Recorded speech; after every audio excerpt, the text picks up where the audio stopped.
So I filmed this video a couple of weeks ago, but I wasn't really happy with it because it came off, when I sat down to listen back to what I had said, I just sounded very defeated and quite negative and pessimistic, and I don't think that it was, I think it was more of a reflection of the rut that I was in terms of conscious consumption than my actual overall opinion on the topic and the community. And I feel like it'd be better just for me to refilm this video, so that is what I'm doing right now. And yeah, like I say, I'm going to be talking about conscious consumption in this video, but specifically consumer guilt.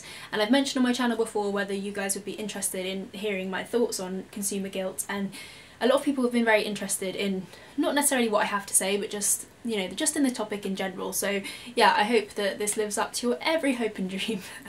I'm not an expert, feel free to disagree with me, but it's just, I've been feeling some things recently, and maybe I should start by saying what conscious consumerism is, because a big part of my ethos on my channel is we do what we can where we can, and you know, that it's important to shop with a purpose where you can, and wherever possible kind of think about the impact of your decisions. And I think that specifically your purchases, you know, your consumption decisions, and that's kind of what conscious consumption is, considering the social and moral and political impact of what you're buying, environmental impact as well. I suppose a lot of it is about control. Like in life there's a lot you can't control, but you can control what you buy to a certain extent. So it's kind of like giving power to the people. If you purchase something, you're kind of saying like, I support this brand, and I want more of this in the marketplace, I want more of this to be produced.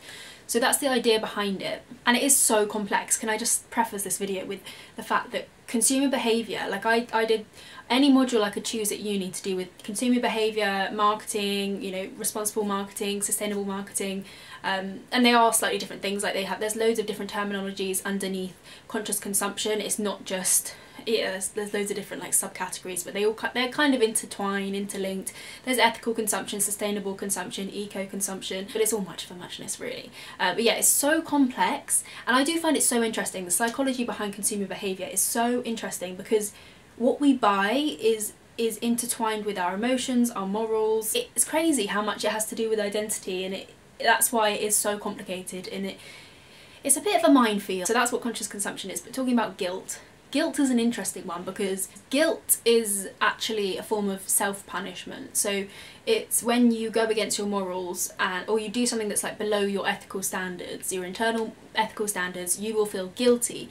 And it's interesting because I always thought consumer guilt was a good thing, because if you feel guilty about your purchase because it's not ethical, then next time you might, you know, it might force you or persuade you to change your habits. And I thought that was a good thing also, because I thought, you know, businesses could have guilt pushed upon them, you know, if there's a scandal or something, or for example like Primark, when the Rana Plaza disaster, you know, the collapse of the factory in Bangladesh happened, Primark was named and shamed, and that pushed them to be more ethical. I mean, it's still fast fashion, but you know what I mean. They had to up their game.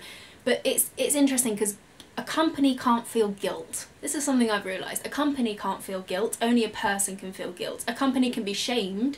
Like, shame is very different to guilt, and shame is good in a way because it pressures companies to do better. It pressures corporations and brands, you know, from social standards. They're forced to do what we want them to do as a consumer. Otherwise we won't buy from them. Like, you won't make money if you don't adhere to the standards in society that we're pushing for, consumers are pushing for. But guilt is an individual kind of feeling, and I think recently I've been feeling really guilty, and I think that it's not actually very healthy to feel consumer guilt, because it is a lot of pressure in a way.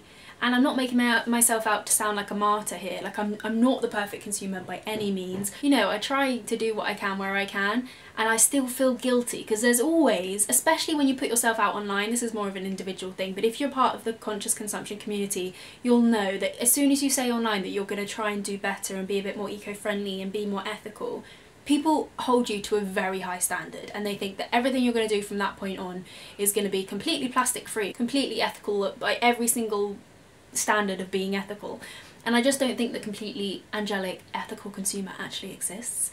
And I have been feeling guilty recently, because you do have to kind of, conscious consumption is about decision making, and you have to constantly make decisions about you know, what is the least negatively impactful purchase to make. And it's kind of dawned on me recently that green consumption is still consumption. Like, eco consumption is still consumption.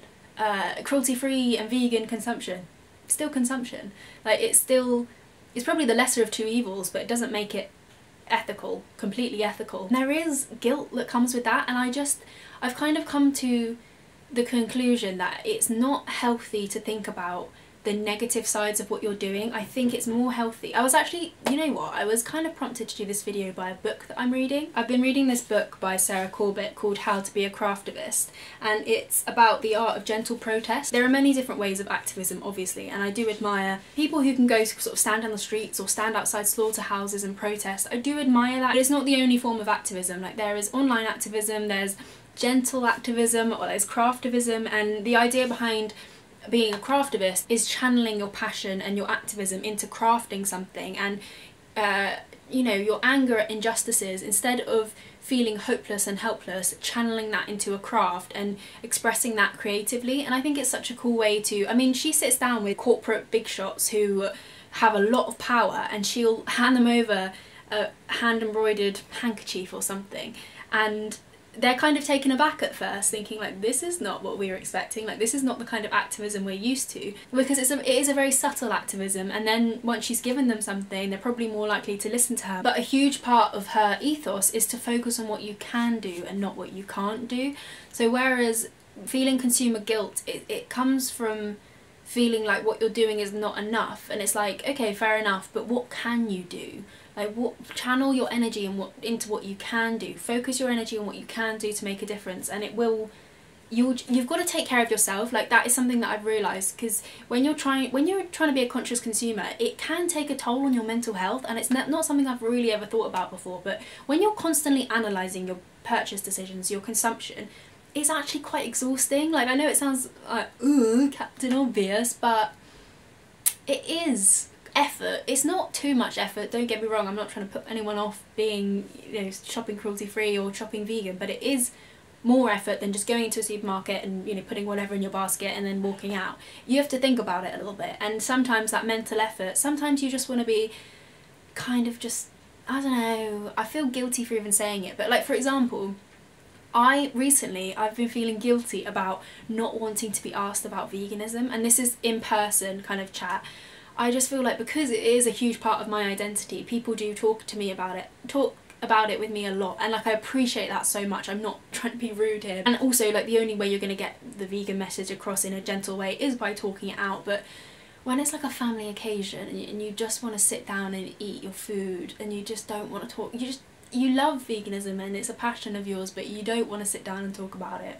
You just want to eat your food. You don't want to have to explain and justify what you're eating. You just want to eat your food, and then you feel guilty for not wanting to answer all of their questions in depth. People will say like, oh, it's restrictive, and you're just like, oh, because you can't be bothered to go into saying like, actually no, it's not. Like, there's so many fruits and vegetables, there's so much you can do with fruits and vegetables and legumes, and there's so many substitutes these days, and you just kind of let it go, and then you feel guilty because you're like, right, that was a chance to persuade someone and explain to someone about veganism and how great it is, and you've just let it slide, and then you feel guilty. And it's like, you know what, the whole of the world's problems actually not my fault. Sometimes you've got to step back and be like, what's that lyric from a Florence and the Machine song? It's like, the world is a beast of a burden. It is a beast of a burden. Like, it's not your weight to carry. Sometimes you've just got to be like, right, I'm going to do what I can, and I'm not going to feel guilty about not doing what I can't. That's it, really. At the end of the day, you can do activism in many different ways, and it's hard when you don't see instant results. It's hard to actually feel like you're making a difference. But I think that living by example is actually a really powerful thing, and it's taken me a while. It's taken me some thinking, but I'm gonna keep going with my crusade.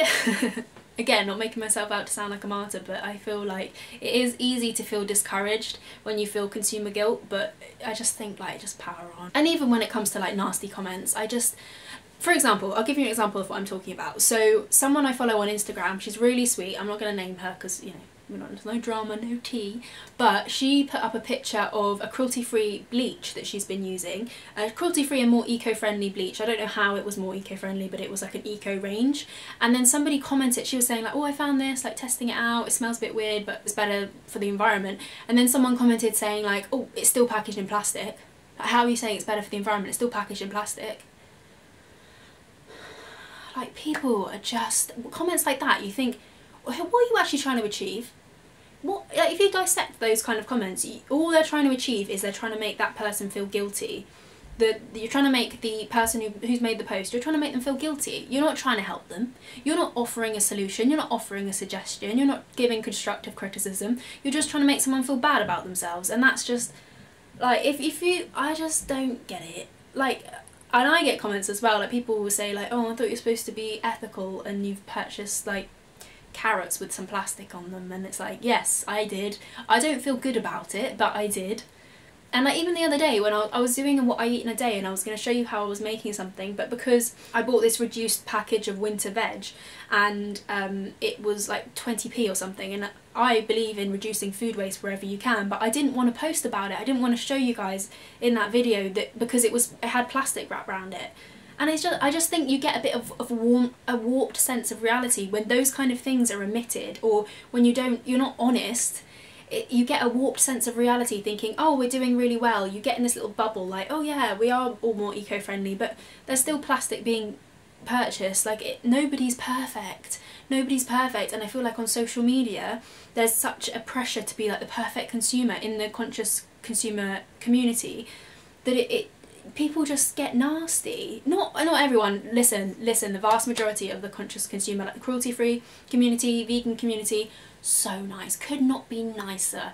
The most genuine, lovely people I've had the pleasure to interact with. But there's just some people that you just think like, well, what are you trying to achieve? It's just not, I just don't get it. But you know what? It is what it is, and we do what we can where we can, and we ignore the haters. I think that's everything I wanted to say in this video. I think I'm going to do a follow-on video on tips on being a sustainable activist in terms of keeping your activism going, because there is such a thing as activism burnout, which is basically where you're exhausted. You have like this mental, physical, spiritual exhaustion after being an activist for a good few years, and it's quite a common thing, like especially with animal activists who are really, really passionate about it and go out and march on the streets and protest. They'll go really hard for like 3 years and then they'll just hit a wall and crash and lose their spark. And I think that whilst obviously there's a place for all different kinds of activism, and there's so many, you know, the animal rights movement, for example, has come such a long way because of people going out and standing on the streets, civil rights and women's rights, they've come such a long way because people were brave enough to go out there and make a fuss and be angry, and I'm not discrediting that at all. But I think that you need to manage your mental health at the same time, so I think I might do a video on making sure that your activism is lifelong and long term, and even if it is gentle, making sure that it's long term and gentle, and just, yeah, I think I have a few words of wisdom that I can put into the discussion. But yeah, I hope this does open up a discussion. If you've got anything you want to contribute, we can have a chat down in the comments, and I really hope you enjoyed this video, and if you did, maybe give it a thumbs up and subscribe if you'd like to, and hopefully I'll see you in my next one. Bye guys.